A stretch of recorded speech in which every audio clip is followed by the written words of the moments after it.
Hi, this is Jamewel Catunga, and I'm going to answer questions on laboratory exercise number 6 of Management Accounting 2. Laboratory exercise number 6 focuses on the concepts learned on transfer pricing. So our scenario is this. Frank Corporation evaluates its managers based on return on investment, or ROI. Hazel and Sarah, managers of the electronics and housewares departments, respectively, have recently suffered from declining profits in their departments.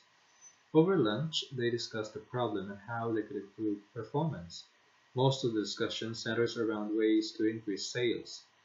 Near the end of the lunch period, however, Sarah remarks that there are two components to consider, and that they have considered only one. She wonders whether there is some way to reduce investment and by decreasing the denominator of the ROI fraction to improve the final result. Back at work, Hazel continues to mull over Sarah's remarks. She decides to pursue the matter further, and before the end of the quarter, she has sold quite a bit of older equipment and replaced it with equipment obtained with a short-term lease.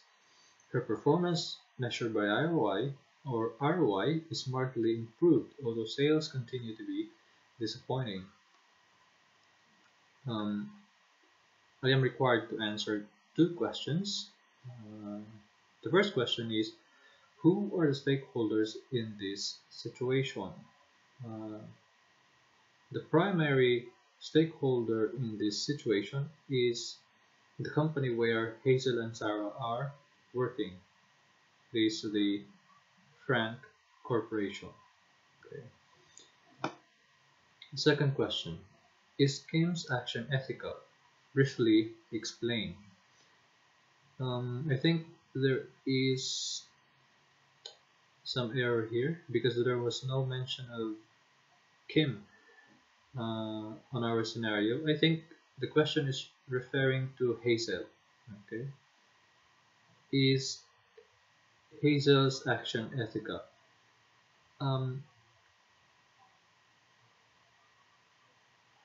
Hazel has sold older equipment, which is an asset. Okay, because her goal is to have a higher ROI. So what she did was she tweaked the formula of calculating the ROI. So the formula is here: operating income divided by the average operating assets. So let's say Hazel has I have the example here, the first example. Let's say Hazel has 300,000 on her income, okay, and her assets are 500,000. Okay, so following the formula, her ROI is 0.6. Now, for this particular scenario, Hazel has sold older equipment, which makes her average operating income lower.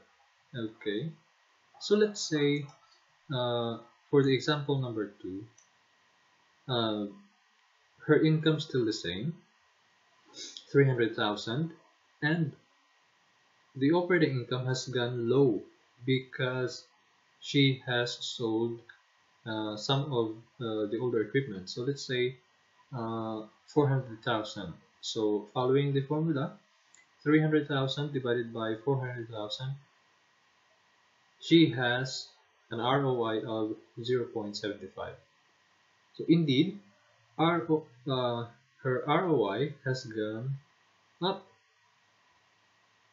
but it doesn't change the fact that her income is still the same, 300,000. And that is why, as mentioned on the scenario here, her performance measured by ROI is markedly improved. Because as you can see here, uh, with our two examples, okay, the ROI has gone up. But please take note that the sales continue to be disappointing because her income is still the same, 300,000 here. Okay, so it doesn't change the fact that um, I mean, by selling the older equipment uh, to decrease the denominator of the ROI fraction, which is the operating asset, it doesn't change the fact that the income is still the same. Okay, so Hazel's action here is unethical. Okay, she has committed an unethical action. Okay, so that's all, and thank you.